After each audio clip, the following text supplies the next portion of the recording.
कितने तमगलदार कितनी लंबी तारी जान कितनी लंबी तारी जान। और आज नीतीश कुमार जो मैट्रिक और इंटर में पीठ ठोकते हैं अपना कि बिहार के शिक्षकों बच्चों का इतना प्रतिशत आया, वो कैसे आया? अगर हम योग्य नहीं है तो कैसे आ गया? आप क्या अपने घर से पढ़ाए हैं? हम लोग को राज्यकर्मी का दर्जा देने का मांग है और ये हम लोग आशा नहीं पूर्ण विश्वास के साथ आए हैं। नीतीश चाचा जरूर देंगे हम लोग को राज्यकर्मी का दर्जा। विद्यालय की स्थिति अगर आप देखिएगा तो 2 कमरे हैं और स्कूल विद्यालय के बाद 1 इंच जगह नहीं है जहाँ की हम बैठा के भी बच्चों को पढ़ा सके। तो शिक्षक करेंगे क्या? ये पैसा किसका है? इस पैसा का सदुपयोग कीजिए, सदुपयोग कीजिएगा, बिहार का विकास होगा। शुरू में आए थे विकास पुरुष के नाम से जाने गए थे, लेकिन आज के डेट में कुर्सी राम के नाम से जाने जा रहे हैं। पटना का गर्दनी बाग धरना स्थल, जिसको अगर देश और दुनिया के लिहाज से देखा जाए तो उसे दिल्ली का जंतर मंतर भी कह सकते हैं। जंतर मंतर इसलिए क्योंकि वहां तरह तरह के आंदोलन, तरह तरह के धरने, तरह तरह के प्रदर्शन देखे जाते हैं। पटना के भीतर या बिहार के भीतर गर्दनी बाग को भी उसी तरीके के संज्ञा, सर्वनाम या विशेषण से नवाजा जा सकता है।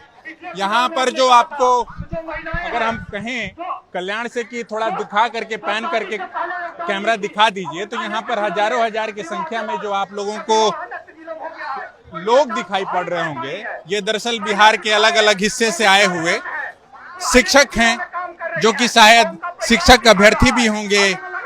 बहुत सारे ऐसे लोग भी हैं जो कि लंबे समय से पढ़ाने का काम कर रहे हैं। क्या नाम है आपका? कहाँ के रहने वाले हैं? कितने सालों से पढ़ा रहे हैं? क्योंकि नए अभ्यर्थी तो नहीं लग रहे आप।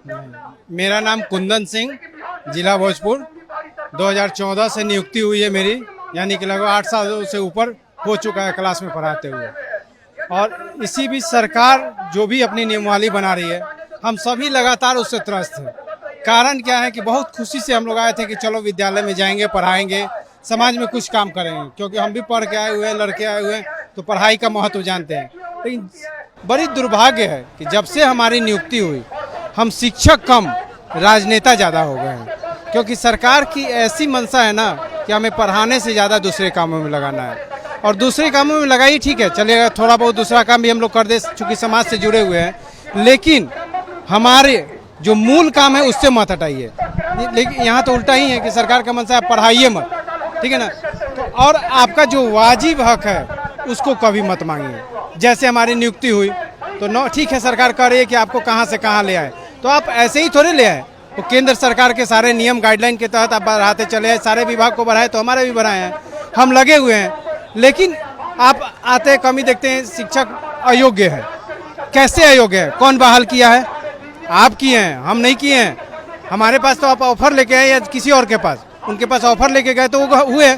लेकिन जो योग्य है उनकी परख आप कैसे कर रहे हैं? हम लोग बार बार मांग कर रहे हैं कि हम टेट शिक्षक हैं, हमारी बहाली सारे मापदंडों पे हुई है, एनसीईआरटी आरटीई के मापदंडों पे हुई है, हमारी एक बार विभागीय ही परीक्षा ले लीजिए। तो आप एक नया सी गुफा छोड़ रहे हैं, बीपीएससी की बहाली लेंगे। बीपीएससी की बहाली, एक बात बताइए कि जो बीपीएससी क्वालिफाइड है आज के पाठक ही हैं। के पाठक से अगर यूपीएससी या बीपीएससी की परीक्षा ली जाए तो क्या वो उसको क्वालिफाई कर पाएंगे? नहीं कर पाएंगे। क्यों? क्योंकि हमारा अब काम रह गया, जैसे हम बहाल हैं 1 to 5 के, तो 1 to 5 के 2-3 विषय को ही पढ़ाने का मेरा काम रह गया। बाकी विषय हमसे अछूता है। जो भाषा स्पेशलिस्ट हैं उनका काम है कि वो या तो हिंदी पढ़ा रहे हैं, या तो अंग्रेजी पढ़ा रहे हैं, या तो गणित विज्ञान पढ़ा रहे हैं। तो आप उनसे कहिएगा कि बाकी सारे विषयों का परीक्षा दें, तो ठीक है, देंगे। वो देने के लिए उसके लिए भी तैयार है, तो उसके लिए 6 महीने का हमको अवकाश दीजिए, सवैतनिक अवकाश दीजिए, हम तैयारी करके देते हैं। और दूसरी बात, परीक्षा जब आप ले रहे हैं तो देना है तो ओरिजिनल वेतन मान दीजिए। जो बीपीएससी का है आज तक कि बीपीएससी 4200 से नीचे ग्रेड पे का परीक्षा नहीं लेती है, ये काम एसएससी का था। आप परीक्षा ले रहे हैं बीपीएससी से, और नौकरी सैलरी जो है एसएससी का भी नहीं दे रहे हैं, और सैलरी से भी ज्यादा आप हमें सम्मान नहीं दे रहे हैं। एक बार भी आप कहते कि हमारे सरकारी शिक्षक जो है वो योग्य है, क्योंकि ट्रेनिंग भी आपने ही दिलवाई है, आपके महाविद्यालय से ट्रेनिंग हम लिए हैं। आप एक बार कहते कि योग्य है, फिर देखिए हम समाज में क्या हमारा नजारा होता है। सम्मान की अधिक लड़ाई है, अधिक लड़ाई सम्मान की लड़ाई है। ये लड़ाई, ये ज्यादा शर्त है, ये सम्मान की लड़ाई है। क्योंकि राजकर्मी के दर्जा का मांग हमारा शुरू से ही रहा है। हम लोग अंतिम बार मौका दे रहे हैं, उसके बाद फिर विधानसभा में आपको बता दिया जाएगा आने वाले विधानसभा चुनाव में। कहाँ के रहने वाले हैं, कितने सालों से? हम पटना जिला के हैं और 14 सालों से कार्यरत हैं। मेरा नाम है जितेंद्र पटेल। हम भोजपुर जिला के टेट स्टेट उत्तीर्ण नियोजित शिक्षक संघ के जिला सचिव हैं और अपने इसमें भी सचिव महासचिव बन गए हैं। जी, सचिव महासचिव बनने का एक कारण भी है क्योंकि जो प्रखंड स्तर से लेकर राज्य स्तर तक शिक्षकों के साथ जो दोहन होता आ रहा है, उसके लिए हम लोग निचले स्तर से ऊपरी स्तर तक लड़ते आ रहे हैं। इसके लिए हम लोग गठन करते हैं। जी, ये बताइए कि कितने सालों से पढ़ा रहे हैं आप? जी, मेरा लगभग 10 साल हो गए यहाँ पे। 2014 में हम लोग ज्वाइन किए थे टेट क्वालिफाई करके और बहुत विडंबना कहा जाएगा कि इन 10 सालों में अभी तक हमको पता नहीं चला कि अभी हम लोग स्थायी हैं कि या नहीं है और किस कार्य के लिए है, किस कार्य के लिए यहाँ पे है। आए दिन सरकार अलग अलग आदेश निकाल देती है, जनगणना कराइए, पशु गणना कराइए, बीएलओ का काम कीजिए, शौचालय की नहीं है, जो बाहर सोच कर रहा है उसको पकड़िए। लेकिन करते तो हैं लोग सारा काम। जी बिल्कुल, हम लोग करते भी हैं, फिर भी सरकार पता नहीं क्यों हमसे रूठी रहती है और समय समय पे हमारा दोहन करती है, हमारा शोषण करती रहती है। समाज में एक बात ये भी नहीं होती है कि शिक्षक लोग पढ़ाता कम है और बैठ करके बदकुच्चन राजनीति ज्यादा करते हैं। जी, ये तो गलत अफवाह फैलाई जा रही है। उनका मेन मकसद यही है कि शिक्षकों का जो इमेज है वो समाज में गलत रूप में दिखाया जाए। विद्यालय की स्थिति अगर आप देखिएगा तो 2 कमरे हैं और स्कूल विद्यालय के बाद 1 इंच जगह नहीं है जहाँ की हम बैठा के भी बच्चों को पढ़ा सके। तो शिक्षक करेंगे क्या? बैठना ही है। लेकिन बैठकर ये नहीं है कि वो बात करते हैं, राजनीति करते हैं, वो भी कुछ सोचते हैं कि कैसे किनसे समाज से कैसे हम उस विद्यालय के विकास के लिए काम करें। यही कारण है कि आज विद्यालय, बहुत सारे विद्यालय हैं जो कि समय से चल रहे हैं, शिक्षक समय से जा रहे हैं। और आज नीतीश कुमार जो मैट्रिक और इंटर में पीठ ठोकते हैं अपना कि बिहार के शिक्षकों बच्चों का इतना प्रतिशत आया, वो कैसे आया? अगर हम योग्य नहीं है तो कैसे आ गया? आप क्या अपने घर से पढ़ाए हैं? और आर्थिक स्थिति की बात जो आप बोले, आर्थिक स्थिति जब खराब है तो सबके लिए खराब होनी चाहिए। आज नीतीश बाबू के सारे विधायक और मंत्री के लिए या जो भी विधायक मंत्री है उनके लिए, उनके सारे साजो सामान के लिए आर्थिक स्थिति सही है। पुल बन रहा है, रोड बन रहा है, रोड 2 साल में टूट जा रहा है। क्या आप उसकी गुणवत्ता को सही रख के अपनी आर्थिक स्थिति नहीं सही कर सकते हैं? रोड टूट रहा है, 2 साल बाद फिर उसके लिए फंड अलॉट हो रहा है। ये पैसा किसका है? इस पैसा का सदुपयोग कीजिए, सदुपयोग कीजिएगा, बिहार का विकास होगा। शुरू में आए थे, विकास पुरुष के नाम से जाने गए थे, लेकिन आज के डेट में कुर्सी राम के नाम से जाने जा रहे हैं। हम लोग को राज्यकर्मी का दर्जा देने का मांग है और ये हम लोग आशा नहीं, पूर्ण विश्वास के साथ आए हैं। नीतीश चाचा जरूर देंगे हम लोग को राज्यकर्मी का दर्जा, क्योंकि हम लोग इतने योग्य शिक्षक हैं। ऐसा नहीं है कि हम लोग अब 10 साल 15 साल के बाद अब बीपीएससी का एग्जाम देंगे, अब बार बार बूढ़े होते हुए चले जाएंगे, एग्जाम ही देते रहेंगे हम लोग।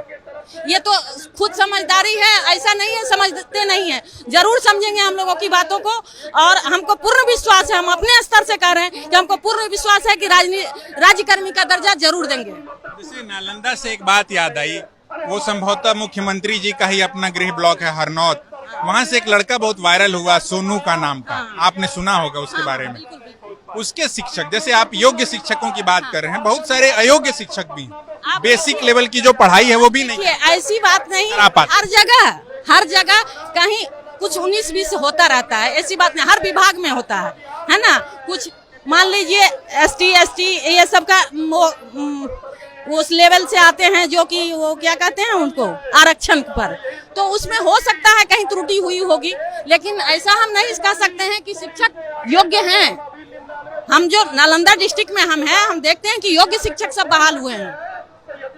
एक तरीके से इंफ्रास्ट्रक्चर का सवाल तो इसमें है ही है, मगर पॉलिसी के लेवल पर जो कुछ होना है या जो हुआ है, क्योंकि बिहार के भीतर विधानसभा का सत्र भी चल रहा है मॉनसून का, और वैसे में गर्माहट भी बढ़ी हुई है, चारों तरफ उमस है। मगर आप इस बात को भी साथ ही साथ समझिए कि यहाँ जो हजारों हजार की संख्या में आए हुए शिक्षक हैं, जो कि माध्यमिक में कोई पढ़ा रहा है, कोई प्राथमिक में सालों साल से पढ़ा रहा है, वो अपने मसलों को लेकर के यहाँ आए हैं, प्रदर्शन कर रहे हैं।